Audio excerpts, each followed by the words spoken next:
women need to be using these tools because the type of language we put into them, the things that we care about, we are teaching these tools that they are also important. And every time we do, that's training the next model. So when ChatGPT 5 is released, it's been trained on every single use of ChatGPT 3.5. If that's overrepresented by what men say, we're moving into models that are less and less about us. And for me, that's a really big problem. If you are skeptical or if you're waiting on the sidelines and you're a woman or from any minority group, I think you almost have a moral obligation to be involved because this is a huge thing. This is a seismic shift. It's the fourth industrial revolution. It's changing what we do at work. It's changing the way we behave, how we will interact with each other, what we will do with our time. We absolutely need representation to make that work for humanity.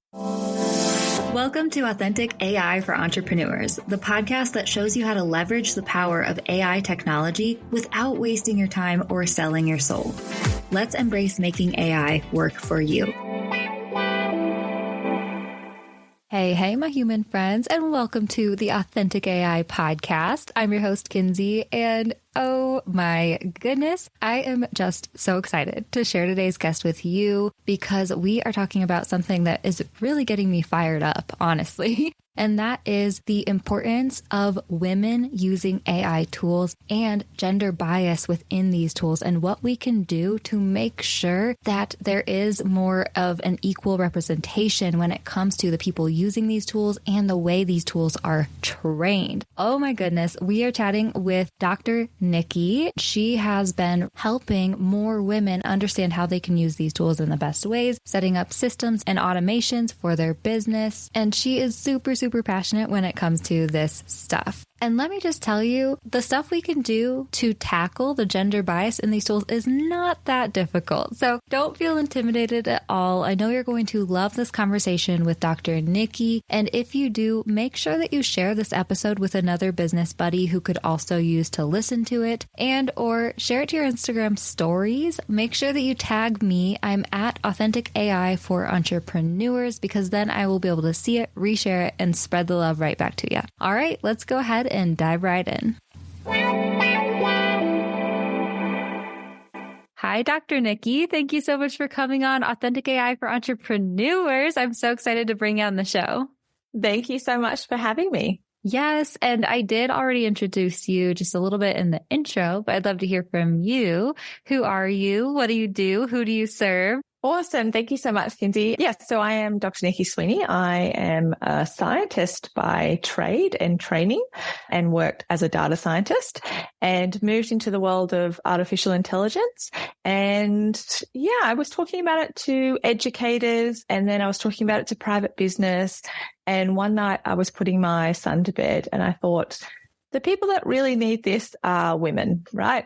So I then really focused on teaching women how to use artificial intelligence and going into female-founded businesses and companies and showing them what AI can do for them and then actually building those solutions. So I predominantly serve women. Men sometimes come part and parcel as a bundle when I go into an organization, but I predominantly serve women. And what I do is I build AI solutions that save time and make you more money. But I also do a lot of PD seminars, workshops, speaking events around what is artificial intelligence? What can we use it for? What does it potentially mean for women? And how do we tackle that with a kind of eyes wide open attitude? I love this. And yeah, we do need more women voices, I think, in this AI space and entrepreneur space. But yeah, I definitely noticed I call them the AI bros out there that are a little bit too pro markety / AI. Yeah. Bringing that into the AI space somewhat. Yeah, definitely. That was a lot of the driving forces. Sounds similar when I was very much getting into this world and surrounding myself with other people that were talking about it. There was just no one that was a woman and no one that wasn't yelling at me about the 20 tools that I must have if I don't want to be a failure. And I was just like, I don't know, this is not resonating with me. And if it's not resonating with me, there must be a whole bunch of other people that it also doesn't hit home for. Yeah, I totally feel the same. I was chatting with a few people who were like, I don't need a list of 100 tools. Yeah. I'm going to spend so much more time trying to figure out, like, I need solutions that work for me. So I can't wait to dive into that. But I do like to kick off these conversations by just asking how you started dipping your toes into AI, using the tools. What did that look like for you? Yeah, well, I think, so, I've got a background consulting as a data scientist. So I guess the world of coding and algorithms and patterns and data was not always something that interested me, but as part of my PhD, I had to learn coding to do my own statistics, which at that time brought me to tears endless times. It was very stressful. But at some point in that journey, it all clicked and it started to make sense and it became something that I really fell in love with. So I spent 10 years being a data scientist. So I guess when generative AI and generative AI's been around for a while, but when this really user-friendly version, which was ChatGPT-3, was launched in November 2022, we're talking about now, which sounds like a really long time ago. When that was launched, I was immediately intrigued. I think it was sometime in November that I opened it up. I had a bit of a play with it. And I remember my partner had gone to bed because he was sick of waiting for me to stop having fun with this new tool that I had found.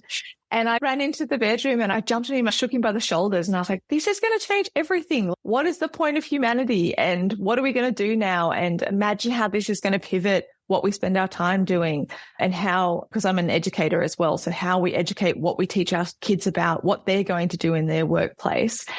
And yeah, I just said to him, this is what I'm going to do. I'm going to teach people how to use this. And then I didn't for 6 months because I saw one other person posting about it. And being a typical woman, I was like, oh no, then it's all taken. There's no space left for me. No one wants to hear from me.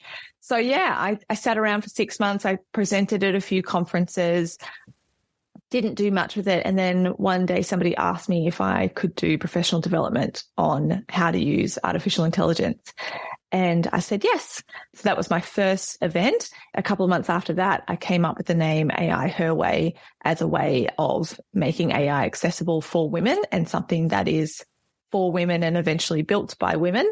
I gave up my 9-to-5 earlier this year and I'm full-time in the business. I've got about 8 contractors working for me at the moment and 2 staff. So it's really taken off and it's really something that is fulfilling for me and it makes me feel like I'm making a difference in that space because I'm really passionate about gender equality and helping women, but nerding out on coding and algorithms and understanding how these things work kind of ticks all the boxes for me. Oh my goodness. Yes. Congrats. That is so awesome. Thank you.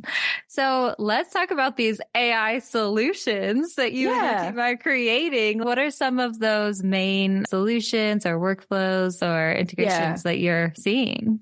Yeah. So what we focus on in my particular business is using a lot of low code platforms. We use platforms like Make, Cassidy, Respell. There's ones called Bardeen. There's another one called Relevance. Depends what's most fit for the job. But the reason we focus on that is because part of the way we work is that I always want to hand it over to somebody in the team of the people that I'm building it for. So again, I don't like the gatekeeping of we're an IT or a tech development company. And so if we build you something, we have to keep it and own it and only we can fix it because that drags out the cost. And the point of AI is it's meant to be more accessible. It's meant to level the playing field. So we focus on those sorts of platforms for businesses so that we can hand it over to somebody on the team and give them management and ownership of it after it's built. And it really varies. The way we do it is we go in and we talk about all the systems and processes and the customer or the client journey. And then because often people don't know what AI can do, right? So then we say, okay, this is what's possible in this space. This is how we can save you time. This is how we can streamline things. Let's go and build those things. But for example, some of the things we build, they might be super simple. Like it might be that the owner in the business is the one that does all the social media and the blogging and the newsletters, but she's doing that at 11 p.m. at night on a Thursday because there's no time in the business otherwise. And so we build automations that will look for relevant news every single week on the internet, that will look at what's trending in social media in that particular niche, draws that together with a particular social media strategy, makes a plan and drafts the content and then sends that to the owner for review or drops it in a Google Drive folder for someone to review and then sends an email notification that it's ready. So it just takes out that sort of onus on this is another thing I have to do, and it's not the best use of my time. But then we also build really sophisticated things. So for some allied health companies, we go in and we actually build them automations that pull together various parts of reporting and can listen to clinician appointments and can transcribe, and they pull together internet information and doctors' reports and parent reports and the clinical reports, and they put them together in the way that the clinician needs them for review. So in those sorts of circumstances, sometimes we're saving them 10, 11 hours of work per client. Anything, I basically explain it like anything that you could delegate to somebody, any process that you can explain from start to finish. I am a very visual person, so I love planning things out with colored Post-it notes. If you can draw a colored Post-it note map of that process, chances are you can build an AI solution to take care of a lot of it for you. And that's what we do. Yeah. Oh, I love this. So it does sound like you use coding for most projects in a way, but like just lower level coding and stuff. Are there any like already built tools that you love to go to if someone isn't totally coding adept or doesn't really have that knowledge as far as AI tools? Yeah. Look, like a lot of those platforms that I mentioned, they are visually based. So they'll have, you can drag and drop, say if you want it to trigger off when you drop a new file in Google Drive, there'll be a big symbol that's like a Google Drive, and you just set it to when there is a new file. But I totally get that even that can be really quite daunting when you open it up and you're like, oh God, I don't know how to fit all the things together. The other thing is I use large language models a lot. I predominantly at the moment use Claude and ChatGPT still. I was using Gemini for a bit there, but then it started to have to be funny. I don't know. I don't know if you find this as well, but this is the thing with these things. Like you use one and it's great, and then all of a sudden one day it gives you really weird answers and you're like, oh honey, you're having a moment. I'll just give you a few days. I'll come back. Totally. There's a lot of that, the reducing of workload if you know how to use those things properly. So again, a lot of the time that I speak talking to people is just how to use those tools. And with something like, I know that we were talking just before this started, with something like ChatGPT 4.0 coming out, or 4-0, I think it is, it gives us greater access to these tools for free and what they can possibly do. Some of my favorite uses of those sort of extra functionalities is I use the voice function on it as my personal assistant. So before the day starts and at the end of the day, I'll download what needs to be done, what's happening in the business. And I use that AI voice assistant to organize my day, to time block, to prioritize, to tell me what the things are that I need to focus on, right? And then I also have custom chats set up. So if you know how to prompt properly and really describe your context, your business, what you expect, what the task is that you're focused on, what examples of that task look like to you, I've got custom GPTs built. And that can be super easy in a platform like ChatGPT, where one is for content writing, one is for sales and marketing, one is for my customer care and my emails, one is for my finances, and one is for business strategy. So people can use stuff like that. And I often say, if you know how to use that, you've probably got about 90% of the market captured, because a lot of AI tools are actually using ChatGPT, right? Most of them use ChatGPT. Some of them use other models. They're just using ChatGPT with a pretty wrapper on it. I'm a bit of a stickler encouraging people just to know how to use the original thing and then find out what else you might want to pay for on top of that.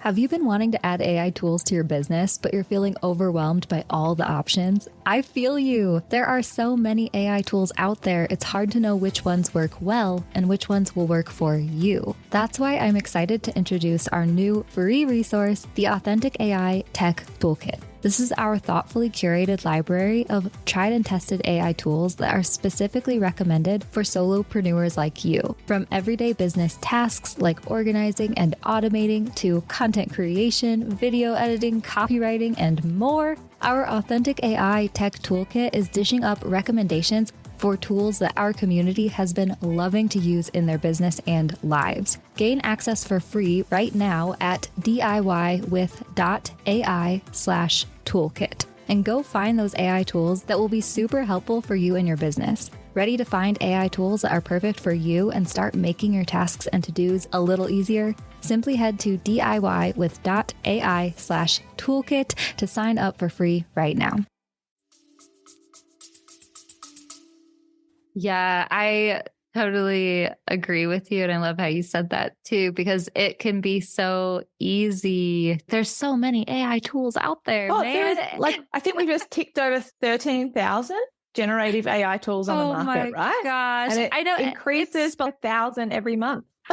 It's so overwhelming. And all of them, like a lot of them essentially do the same thing. And it's like, which one do I choose? And like exactly what we said, a lot of them are powered by the large language models such as ChatGPT or other similar things. And if you know how to use these tools, then you can take those skills to whatever you end up using. I tend to go to ChatGPT myself, unless it's like I've been using Notion lately for a lot of my content planning system and then my prompt libraries and stuff like that. I do like the fact that now Notion has this auto generate feature within a table and stuff. So you can add your content ideas and then have it auto generate captions or auto generate your hooks or visual suggestions. But still the prompt within that auto generation, you need to understand how to ask it in the right way and stuff. Yeah, exactly. And that's the thing, like when you know and you use large language models, often you get a really good idea about how to craft those messages and what works and what doesn't, and what small tweaks you can make to get a different output. And I think when you're using these things that have a wrapper on them, you're really handing over all the power and assuming that whoever's built that thing has done that work for you. And sometimes they have, but sometimes they have not. And I do pay for other AI platforms. So I use one specifically for social media as well. It's a new one. It's called Follower. I really bought it because I had a lifetime plan instead of a monthly thing. You can put in your newsletter or a URL and it can generate content from that. So I felt like in that space was worthwhile. That extra $30, I was like, yep, cool. I don't have to flick between the programs. And we'll see more and more of that. Like you said, within Notion, Google just announced their new developments yesterday as well. It's pointing to all of the companies really want less friction between using generated AI and whatever the output is. I think very soon it will be quite seamless into everything that we use, because they don't want you going and finding another provider and accessing this tool as a side thing. They want to build it into everything we're already doing so that we stop even noticing that it's there. Which was already happening somewhat until ChatGPT became mainstream. So it's so funny to me how many people are like, I realized I've been using AI tools for years. I didn't know.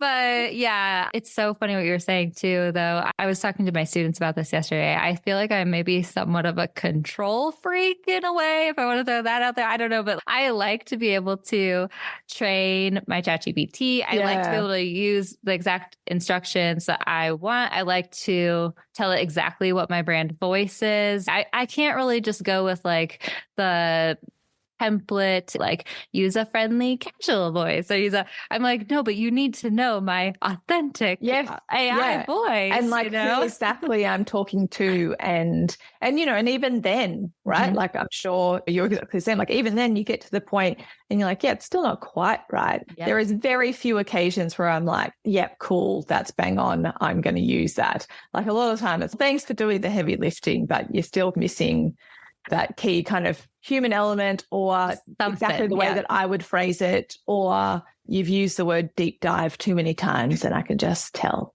Oh, totally. I try to say this all the time because I do think that I feel like just transparency about this stuff and adjusting our expectations is so important. Like I still have never to this day fully copy pasted something from ChatGPT that it produced into an email or social media caption. But you know what is funny? I was having our final live training for a course yesterday and I was like having ChatGPT write a caption just as an example and stuff. I was going to show how I go in and tweak it. And I was like reading it. I don't know if it's the 4.0 model now, but I was like reading it. I'm like, okay, guys, actually, like this is, that's great. For what I would change here for the first time ever. But have you played around with the 4.0 model yet? So I was using it yesterday just to see. I think the one thing I really noticed was probably the speed in terms of how quickly it responded. And I also felt like it was a little bit more nuanced in its response. Like it was a little bit more in depth. I don't know, because sometimes I feel like with ChatGPT, I explain to people that it's like an eager 17-year-old intern. Like it wants to work for you. Yes. It's pretty switched on. It has no idea about anything really, though. It just talks the talk. But I also say that like a 17-year-old, if you offer it to go home early, it will always say yes, right? So if you give it an out to give you a shorter, more vanilla answer, it will. I felt like playing with 4.0 yesterday. Maybe it's a 19-year-old now. It went that extra little mile. I'm actually running a session on it next week. I'll be doing a whole bunch more playing with it across those other modalities as well to see how they've changed from 4. Yeah. It's so much faster. It's like 3.5 speed almost with like extra turbo. And the answer. Yeah. And I did feel like it was almost eager. It kept jumping ahead. It wasn't just trying to like predict the next word. It felt like it was trying to predict the next task for me more so than GPT-4, which was really interesting. And yeah, I cannot wait for them to start rolling out the simultaneously Omni mode because exactly like you said, talking to it at the end of the day, I was using that sporadically just because it felt clunky, but it's going to make everything so much more seamless. Yeah, exactly. And like that part of it as well, I think that's also when, you know, I hope that people are really conscious about the way they use that too, because I think when we start to add voice and expression to things, they become anthropomorphized, right? So we view them as human, or it's a lot easier to view them as human because they sound like us and they express like us and we can read emotion into that expression. And I think when I do AI training, I always start with ethics and safety and bias. I'm like, I know the horse is bolted and you've all used it, but really before you should use it, you should know all these things. And I'm really big on that. And I think one of those things that is hard for people to grasp is that these models don't actually know what they're saying. They don't interpret what they're giving us as language that has any meaning. They've been taught patterns of code, right? And you know, it's neural network coding. So they've been taught to stick little bits of code together that should probably go together because the person that coded them told them that's what usually goes together. They have no idea that it has meaning or language or sincerity or that it could be a good idea or a bad idea or that it's crossing a line or it's not crossing a line, right? It's just been taught to do that thing. And I think when we have voice and when it's going to be that seamless, that's going to be harder to keep in mind. So, you know, this is everyone's call to arms to just be aware that it is not human. And even if she or he or they sound excited, it actually has no idea what that means to be excited. Yeah, I know. It is going to become harder and harder in that way to like, it's a great idea to continually remind yourself and align yourself with how you want to use these tools and the way you view them. I always, even just using ChatGPT 3.5, I'm always telling people, guys, it can be very convincing that it is right. Yeah, exactly. And not even just giving you non-factual information, which we know that it can sound very convincing. But I have this example that last year I used to have a kind of a process where I'd take some inspiring pieces from other people on LinkedIn. They'd be part of my kind of content generation. So I'd take all these bits and pieces and I'd have this model trained on, this is my particular audience. Can we pull out bits and pieces that would resonate with them? And then we're going to revamp them with my particular brand and with my particular slant. And one morning, it was my daughter's birthday. I promised her that I was going to take the morning off and make her pancakes. So I thought before she comes into my room, I will just quickly do my regular post to LinkedIn. And I copied and pasted, right? I didn't look because I was like, I don't have time. And it usually works pretty well. So it's fine. And then as I'm whipping up the batter of pancakes, I get this message from this woman that I really admire that's in my industry. And she goes, Nici, I just saw your post on LinkedIn. She's like, would you mind either attributing that to me or taking it down? And I died because the model had very closely drawn examples that sounded exactly like hers, right? And I was so remorseful and she was actually based in America too, and we jumped on a video call and I was like, oh my God, like this happened. And like, it's a really good lesson because I just did the thing I'd say not to do. But when I reflected, at no point did ChatGPT say, here's your draft, just to let you know it's pretty close to that person's, right? Or you might want to read it before you post it. It just went, here's a draft and it aligns very well with your audience and you're welcome and it's a brilliant piece and it will really highlight how we could be using AI for X, Y, Z. Even stuff like that, it's never going to say, are you sure you want to do that? It's just going to be like, yes, I'm ready. Yeah. Oh my gosh, totally. And I usually teach prompting in a way where it's bring your own kind of, I call it human first or brand first. So it's like bring your own ideas and opinions to ChatGPT. Tell it, this is what I think. And then also on the other end, run whatever it gives you through that filter of what you brought to it. It'd be like, is this aligned with what I think and stuff? Because exactly, not only is it not always factual, but it's not always right for your brand. And it's up to you to make sure that you're like bringing your opinions here. And I always like to be like, okay, when it gives me content ideas, think, how does my brand feel about this? What is my brand's take on this? And just go back and forth, but really just remembering to use your own critical thinking skills. But I totally get that. And I love that you share, it's so easy to get swept up in the, and because it works well, it works well, it's quick, it's fast. And it was a really good, I often tell that story because I'm like, it's a good example of when something works as well as ChatGPT or any of these large language models, it's really easy to say yes because it's a good product. And it is a good product, but we just need to remember that it doesn't have any filters apart from some fairly liberal moral ethical guidelines. It doesn't actually have a sense of what moral and ethics are. And it certainly doesn't have a sense about how you feel about those things. And often as women, this is why I love teaching women about AI, because by and large, often we are the population that are more skeptical because we're the ones that are thinking about what does this mean for our children and our children's children? And is it going to be good for the world? And is it going to properly represent me? Even the data suggests by and large, we're much more concerned about those sorts of things. But it's also what makes us good users because we think about those things more consciously and just don't do what I did that one time. But I think at this point, I've sent probably tens of thousands of messages to ChatGPT. So one screw up isn't too bad. Oh, no, not at all. Not at all. I really appreciate you bringing up this. And I know that you said you love to discuss bias within the platforms. Can you share anything that we should be thinking about on a regular basis?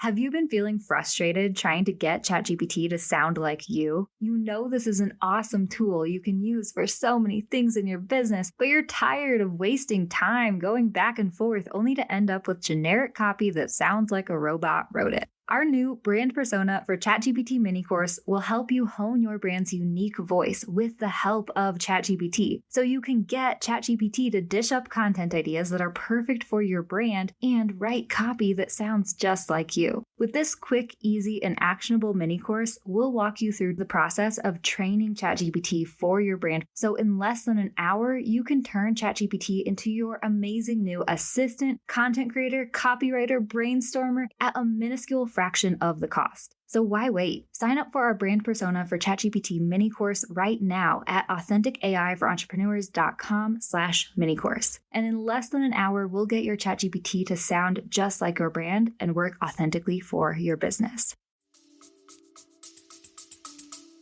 There is bias in these models across the board, really. But I guess the one that I get passionate about is the bias against women and the bias in terms of gender equality with these things, because I am a woman, right? So I think just awareness about all the different layers that are in there working against women and why we need to be conscious consumers, but also why we need to be involved, right? Like we said, women aren't building AI, so it starts from there. There's used to be in the 80s and 90s, I think it's now about 78% of machine learning developers are men, right? So we've got a huge proportion that's been built by one kind of cohort in the world. Then we've also got this whole thing that women don't have access to the internet as much as men. And then we have the thing that women aren't building AI, so they're not making decisions about what data's involved. They're not making decisions about how these things work. And then we're also not the ones using it. So even if you have access to the internet, men are still twice as likely to be using AI in a work setting as women. And of the top 50 AI tools, men are also twice as likely to be using those AI tools compared to women. And that, to me, is really scary because we've been talking about all the cool things it can do. Again, the numbers suggest that if you use even something just like ChatGPT, let alone the 13,000 other tools out there, if you use that daily, that gives you about a 40% increase in productivity, which if people don't have a numbers brain, that's 2 days of work extra a week, right? And so we have this situation right now where more men are getting 2 days more of work done. We're only one generation into the point where we don't have to quit work when we get pregnant, right? We are still fighting for equal opportunity. We're still fighting to be seen in the same light. We're still fighting to be recognized for promotions and for the next opportunity, let alone if you get into the entrepreneur world. None of us hit 6 figures, let alone 7 figures. Women don't get VC funding. All those sorts of things that already work against us. And then you add this superhuman thing where every guy just got an intern that works for 2 days a week for free and does pretty good output, and women aren't capitalizing on that. So for me, that's a huge problem. And it's, instead of a threat, I really do see it as a call to arms. Women need to be using these tools because they deserve the leverage as well, but also because we are by and large conscious consumers.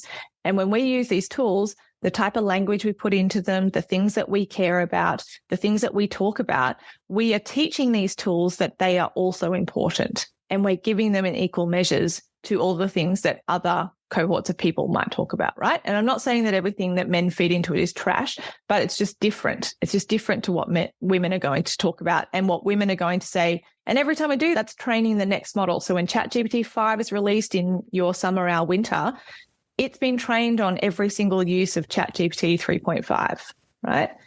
If that's overrepresented by what men say, we're moving into models that are less and less about us. And for me, that's a really big problem.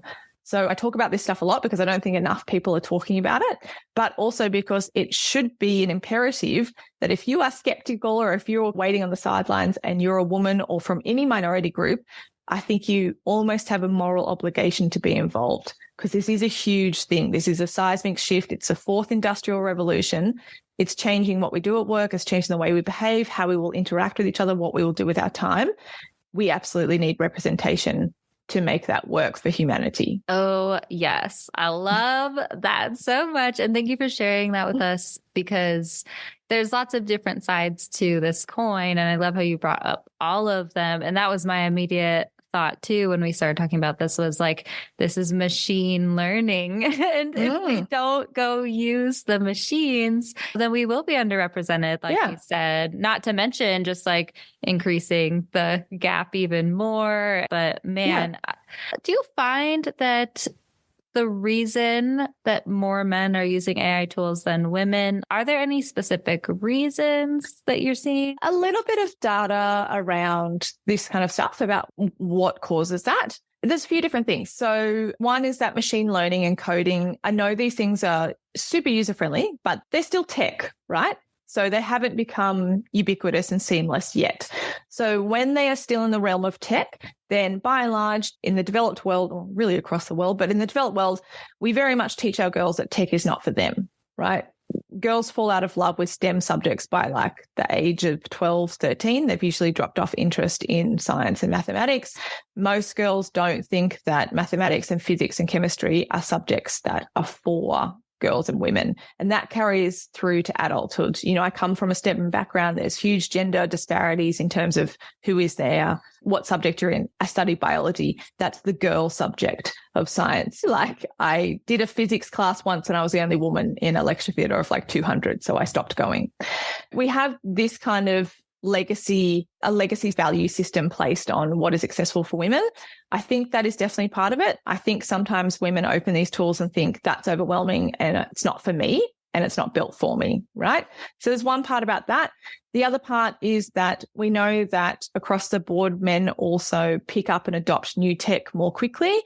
Again, I think that's probably some of this sort of legacy that men are out there and forging the new path and they try the new things because there's not as much fear, right? When you're a man and you fail, the world kind of goes, well, you tried, buddy. If you're a woman and you fail, then everyone's like, well, you're a disappointment and you shouldn't have tried in the first place. So there's a lot of overarching big societal messages that drip down into, you think it's as simple as opening ChatGPT and using it or not, but it's really not for women. And then the other part is I talk to a lot of women and like we were saying, women are more concerned about how it impacts their work. And I think that comes from women have to do twice as much to be noticed And so we really worry about the ethics around getting something else to do our work, because we think we need to do everything ourselves because it has to be perfect. It has to represent us. We have to do it all because everyone has to notice how much effort we put in, because we have to validate the reason why we're here, and we have to earn this position in the world, and we can't have other people do it for us, because then what are we doing? And I think that translates to using AI. Definitely the conversations I've had with women, they are more concerned with having something else represent them because they're still trying to be noticed in the first place. Yes. I love this conversation. And for sure, that was actually popping up for me when you were chatting as well, is the last point you made.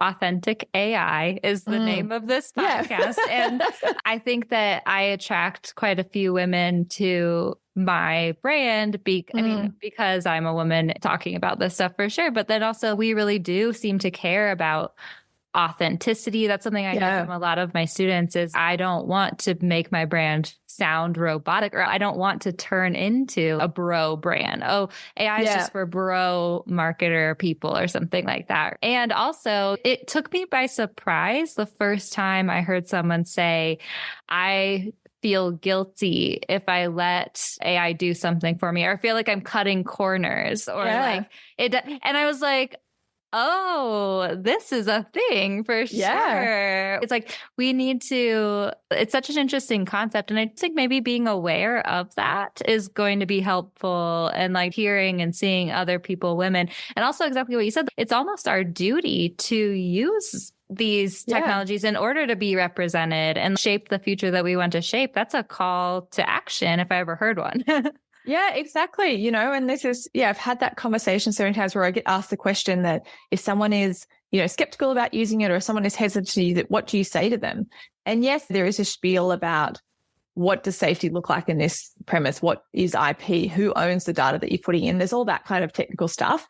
But yeah, the other part of it is, I'd say if you're skeptical, you're the right person to use it, because you're going to make sure that it ends up doing good things, or at least you've done your bit to make sure it does good things. If it's just all the people that are super pro AI and all the AI bros, like, God help us about what that's going to turn into.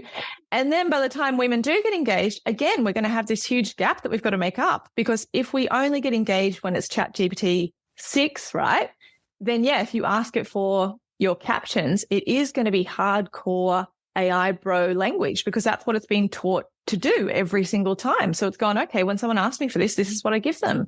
And then we're going to have this whole thing where it's not useful for us, so we can't use it. So then we're not the ones benefiting. And then we're going to be back where we were 50 years ago. And like that's not a place where we want forward. We want to level the playing field, which it also offers, but only if we're conscious consumers and we make that decision. Yes. I would love to hear about your thoughts on the future of AI and how it will affect our kids and stuff like that. Yeah. You have kids, my God. Like, oh man. I was like, first of all, who knows? Yeah, right. Like it's moved so rapidly. So this is the thing, sometimes people liken it to the age of the internet, but the age of the internet, it took 10 years before everyone got to a point where we accepted that we would use it and we're using it. It's taken us 18 months to get to that point with artificial intelligence, and the rate at which it progresses is almost unfathomable for most people to actually grasp. So I guess the utopian version is that we have these tools that do a lot of repetitive work for us, and we have all bought back ourselves time. So my hope is that we leverage these things so that we are doing less of the stuff that makes us sit at a desk and less of the stuff that pulls us away from our family. Humans get to do more creative things with their time. They get to problem solve. We're doing more critical thinking. We're solving some of humanity's biggest challenges because we have the capacity to do that, because these things are doing all the background work and are iterating and letting us know how that idea worked out while we think up the next great idea and the next solution to solve. So my utopian thing is that our children will work for 2 hours a day and have quality time with their friends and family and be spending all of their time thinking up great ideas and leading into the next kind of Renaissance era of our time. I'm not sure that's actually how it's going to play out, right? Because I know that from a business point of view, they're going to say, okay, well, you're still working 8 hours a day, but you're just going to do more. right? Which, is a little bit sad. But I guess the future of AI is that I do see it as a collaborative tool. I think it's a little bit different when we talk about when we get to general intelligence, where it can do things autonomously and enact that next thing in the list without you telling it whether or not it should. I think that's potentially, we have to be really careful about when we get to that point, right? Because we know humans don't invent things because they're good for us. We invent things because we can, and then it's out in the world, right? So I think we have to be really conscious about that. But if we're just talking about AI as it is now, the hope is that we really do solve some of humanity's biggest challenges, because we can try ideas really quickly and work out how those ideas play out really quickly and validate them and try again. And I think that's a beautiful thing for humanity and for our brains as well, because we get to do more of the stuff that actually lights you on fire and that actually feeds your soul, and less of the stuff that just happens because somebody needs to do it. Yes. Yeah, I know. A lot of people, when I'm talking about AI tools and stuff, they're like, get AI to do the grunt work, the stuff that you don't like to do, so that you can do the stuff that you love. And I agree with that to some extent. And at the same time, I think that I also just love using AI tools to speed up processes that I'm working on, right? And so I think that's what you were just saying too, where it's you can have this idea and flesh out this idea and then test this idea and create this idea and like go back. Yeah. Everything can happen so much more quickly. Yeah. And it's like bringing your own, it's just allowing it to expand and amplify your own creative genius in a way. I love that. Yeah. That's where the kind of passion started. I think when I first started using it, I was using it in my job. And I just remember like there was 3 or 4 things that had been on the ideas list for the last 5 years. And I did them all in 3 months. And then I got a promotion. And then I was like, oh, yeah, more people did this. But I was just like, yeah, it was like that thing that I was like, wouldn't it be great to try this in class? It just meant that, yeah, exactly. You could bring it to life. And that, again, that's why I'm passionate about bringing it to women, because women do good things when they get their ideas out there. And so we should be using AI as a tool for more people, but yeah, more women to launch that idea, to scale that idea, to bring their ideas to the world and to see what that does, because I think that will lift all of humanity up. Oh my goodness. Thank you so much for coming on the show and chatting with us, Dr. Pleasure. Nici. Can you please share with everyone how they can connect with you and find out more about you? 'Cause I know they'll want to. Sure thing. So yeah, people can find me. I mostly hang out on Instagram and LinkedIn. Instagram is AI_Herway. And on LinkedIn, you can find me at AI Herway or Dr. Nici Sweaney, or at www.aiherway.com.au. Yeah, I'd love to connect with people. There's lots of bits of insight. And actually, if people are interested, I run a few kind of free workshops on what do we do with AI, but also how do we start to dip our toes into automations if that's what people are interested in. So get in touch. Thank you so much. And we'll link it in the show notes. And I appreciate you coming to chat with us. Thank you so much. It's wonderful what you're doing as well. So thanks for being another woman in the space. How great was that conversation with Dr. Nici, you guys? I really, truly loved talking with her. I love chatting with other women in this space. And I hope you feel as fired up and as empowered as I do when it comes to using these tools as a woman in the entrepreneurial space, not only to keep pushing for gender equality, but also to overcome any gender bias that might be happening when it comes to how these tools are being trained, right? This is really, really important, and we can all do our small part just by using these tools and also spreading the word, right? So if you did enjoy this episode, don't forget to share it with a business buddy who could also use to listen to it. And also, why not leave us 5 stars or a friendly review on whatever podcast platform you're listening to us on, because that really does help us to continue growing our Authentic AI community and just spread the Authentic AI message. All right, I hope you have a great rest of your week, and I'll catch you next time I catch you. Thank you so much for tuning in to Authentic AI for Entrepreneurs, my friend. If you enjoyed this episode, don't forget to subscribe on Apple Podcasts, Spotify, or wherever you listen to your shows.